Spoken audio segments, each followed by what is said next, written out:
انا و علی من نور واحد، انا و علی ابوا هذه الامہ، یا علی انت اخی فی الدنیا والآخرہ. یعنی آپ وہ ساری حدیثیں جمع کریں کہ جہاں نبی بغیر علی مولا کے رہنا نہیں چاہتے. تو اب ہم یہ ہرگز نہیں کہیں گے کہ جبریل معاذ اللہ مولا علی پر قرآن لے کر آئے تھے، وہ نبی کو دے کے چلے گئے. یہ جملہ کہنا اسلام سے خارج کرے گا. وہ شیعہ تو دور کی بات ہے، وہ مسلمان نہیں ہے جو یہ عقیدہ رکھے. نبی پر قرآن نازل ہوا، علی مولا نبی کے اوپر قرآن نازل ہوتے ہوئے کے گواہ ہیں.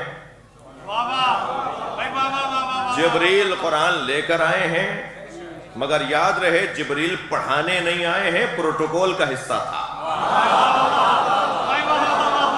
جبریل پڑھانے، معلم مصطفیٰ نہیں ہے. اگر معلم مصطفیٰ ہوتے تو جہاں خاص وحی کا سلسلہ تھا جسے معراج کہتے ہیں، وہاں جبریل رکے کیوں رہ گئے تھے؟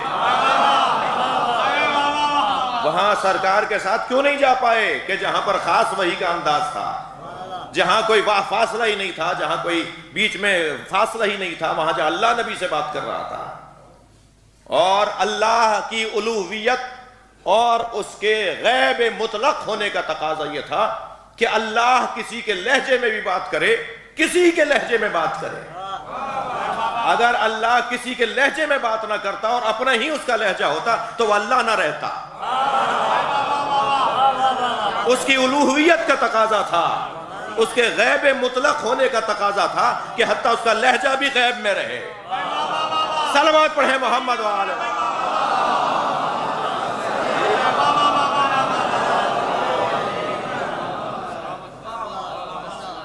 وَلِلَّهِ أَسْمَاءُ الْحُسْنَى، اللہ ہی کے لیے بہترین نام ہے. یہ سارا خانوادہ، یہ اہل بیت عصمت و طہارت اللہ کے نام ہے.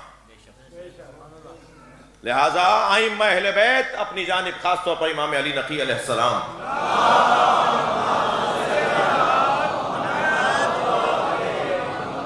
اپنی طرف اشارہ کر کے فرماتے ہیں نحن اسماء اللہ، ہم ہی اللہ کے نام ہیں. یعنی تم ہمارے دروازے پر آ جاؤ گے، ہم تک آ جاؤ گے تو گویا اللہ تک چلے گئے. یہ اللہ نہیں ہے. مجھے بار بار کہنا پڑ رہا ہے کیونکہ بچے بیٹھے ہوئے ہیں. اللہ اللہ ہے، یہ اللہ کے خاص بندے ہیں، مگر ان کے دروازے پر پہنچنے سے فائدہ یہ ہوگا کہ ہمیں اللہ ملے گا. یہ باب اللہ ہیں، اللہ کا دروازہ ہے. یہ بھی معصوم امام کا فرمان ہے جو میں نے ابھی آپ کو سنایا. ائمہ نے ائمہ کو باب اللہ کہا ہے، اللہ کا دروازہ. انتم باب اللہ، بکم فتح اللہ و بکم یختم. اللہ نے ساری کائنات آپ کی وجہ سے بنائی اور آپ ہی کی وجہ سے کائنات کو ختم کرے گا. یعنی جب ان کا آخری آ جائے گا تو اللہ کائنات کو ختم کرے گا. اور جب ان کا پہلا لا چکا تھا پھر اللہ نے کائنات کو بنائی. یہ کائنات بنی ان کے پہلے کی وجہ سے، کائنات لپٹے گی ان کی آخری کی وجہ سے. اور یہ پہلے سے لے کر آخری تک ایک ہی ہیں. لہذا اولنا محمد، آخرنا محمد، اوسطنا محمد، کلنا محمد. ہم سب حقیقت میں ایک جیسے ہیں. اب جب حقیقت، میں اپنے مضمون کی طرف پلٹوں، مجھے معاف کیجئے گا. بہرحال جن مفاہیم پر بات ہوئی ہے وہ بھی مضمون سے ہٹی ہوئی نہیں تھی. نبی اول طہارت سے آخر دیات تک ہمارے لیے نمونہ عمل، مگر سرکار مرد ہیں.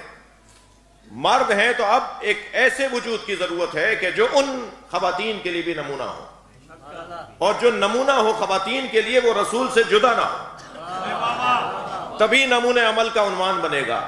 تو ہم رسول اور بطول کو ملائیں گے تو نمونہ عمل مکمل ہوگا. سرکار کے ساتھ سیدہ کی ذات کو ملائیں گے تو نمونہ عمل مکمل ہوگا. تو نبی اظہار نبوت ہے اور سیدہ بطن نبوت ہے.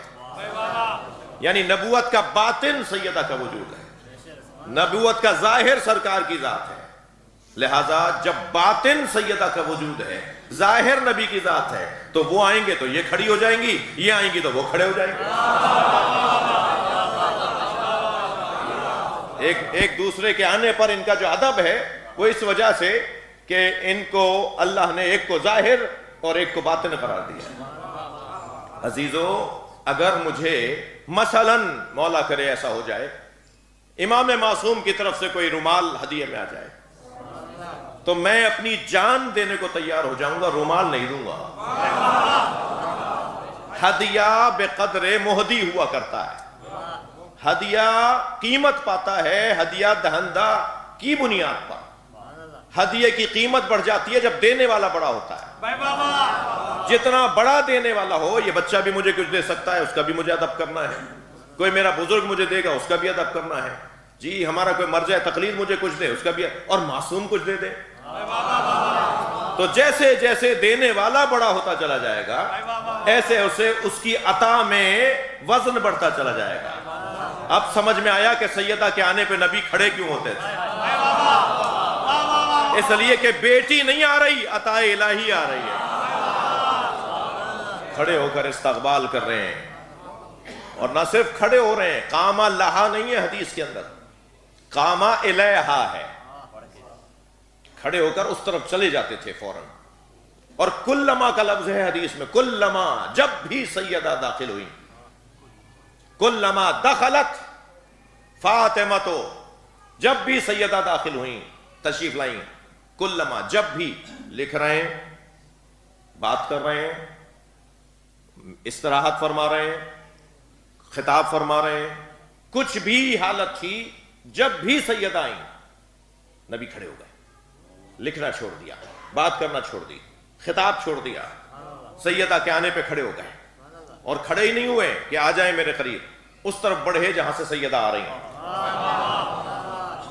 یعنی بڑھ کر استقبال کر رہے ہیں سیدہ کا۔ وَقَبَّلَ يَدَيْهَا، اور سیدہ کے ہاتھوں کا بوسہ دے رہے ہیں۔ جب بھی ایسا ہوا بڑھ کر سیدہ کے ہاتھوں کا بوسہ دیا، اور پھر لا کر اپنی جگہ پر بٹھایا۔ وَأَجْلَسَهَا فِي مَجْلِسِهِ، میں تو عربی پڑھ رہا ہوں نا، آپ ابھی سرچ کر لیجئے۔ پہلے ہم مولوی حضرات سے آپ حوالے مانگتے تھے، اب حوالے مانگنے کی ضرورت نہیں، آپ ہم سے عربی مانگیں۔ ہم سے کہیں مولانا یہ حدیث ذرا عربی میں سنا دیجئے، مولانا یہ آیت ذرا عربی میں سنا دیجئے، آپ ترجمہ سنا رہے ہیں۔ جیسے ہی میں عربی سناؤں گا، آپ کو آیت ہو یا حدیث ہو، آپ ابھی گوگل پہ سرچنگ پہ ڈال دیجئے۔ ہر دوسرے بندے کے ہاتھ میں تو یہ سہولت ہے جی، فوراً آپ کو، میرے پاس تو ایک حوالہ ہوتا، آپ کو 25 مل جائیں گے۔ تو آج سرچ کرنا، تحقیق کرنا آسان ہو گیا ہے، استنباط مشکل ہے۔ کمپیوٹر مواد جمع تو کر سکتا ہے، نتیجہ نہیں دے سکتا۔ نتیجہ دینے کے لیے عقلی صلاحیتیں چاہیے، ذہنی صلاحیتیں چاہیے، تجربہ چاہیے، علم کا ذخیرہ چاہیے۔ تو یہاں یہ حدیث کیا کہہ رہی ہے؟ وَأَجْلَسَهَا فِي مَجْلِسِهِ، اور اپنی جگہ پہ سرکار بٹھاتے تھے جناب زہرا کو۔ جی نقن صاحب نے تو، حضور جعفر صاحب بہت عرصے بعد آپ کو دیکھ رہا ہوں، اللہ آپ کو سلامتی عطا فرمائے۔ نقن صاحب نے تو بڑا حسین منظر پیش کیا ہے۔ نقن صاحب فرماتے ہیں ہاتھوں کا بوسہ دیتے تھے، اپنی جگہ پر بٹھاتے تھے۔ نقن صاحب کہتے ہیں اس کے بعد حدیث خاموش ہے کہ خود کھڑے رہتے تھے یا بیٹھتے تھے۔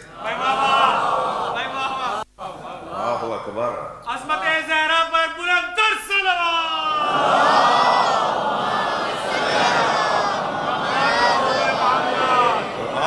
یہاں بھی ایک سوال ذہن میں آئے گا، اور میرا کام ہے کہ سوال ذہن میں آئے تو اسے وہیں حل کر کے نکلو، جگہ پڑھوں۔ یہاں سوال،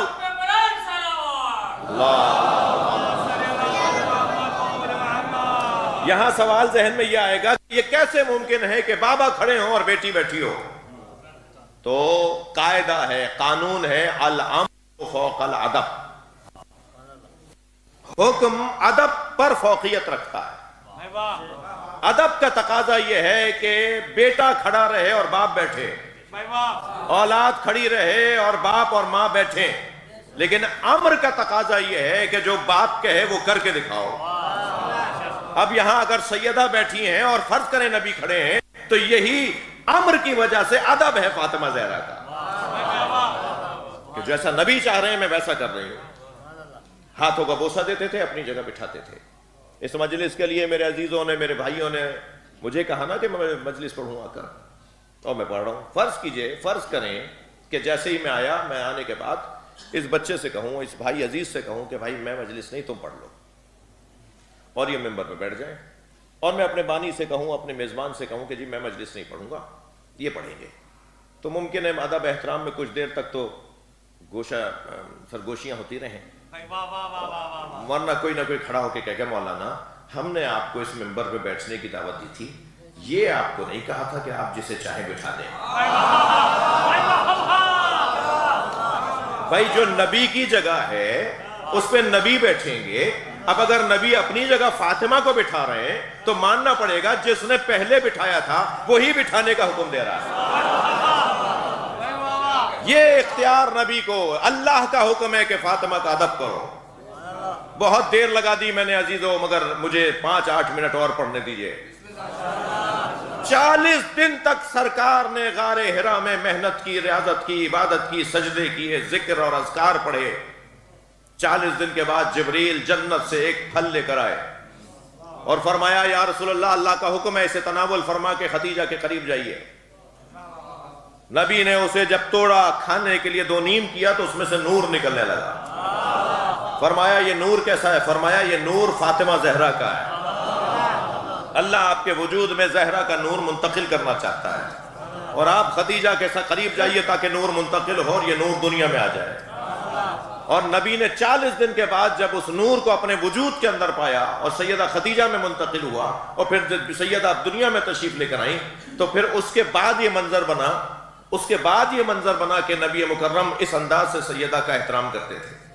ایک دن تو حضرت عائشہ نے، میرے سنی بھائی بھی بیٹھے ہوئے ہیں، انہوں نے کہا کہ میں نے دیکھا کہ سرکار فاطمہ کو سونگ رہے تھے، جناب زہرا کے گلے کو سونگ رہے تھے، چہرے کو سونگ رہے تھے، ہاتھوں کو سونگ رہے تھے.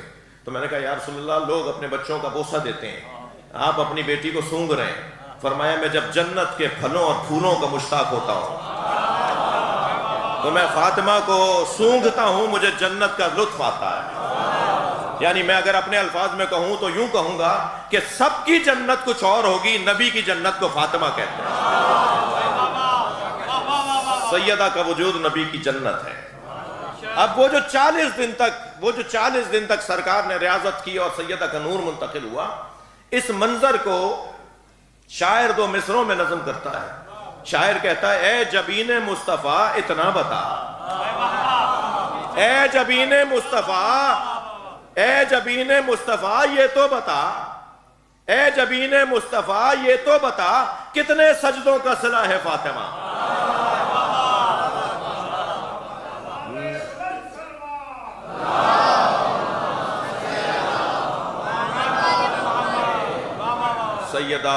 سیدہ کائنات کی وہ منفرد ذات ہے جو اللہ کی خالقیت کا کرشمہ ہے، اللہ کی خالقیت کا جلوہ ہے. اللہ ہادی ہے اور سیدہ کے ذریعے سے جو نظام ہدایت اللہ نے مرتب کیا ہے، اب قیامت تک ہدایت بے نام فاطمہ ملنی ہے.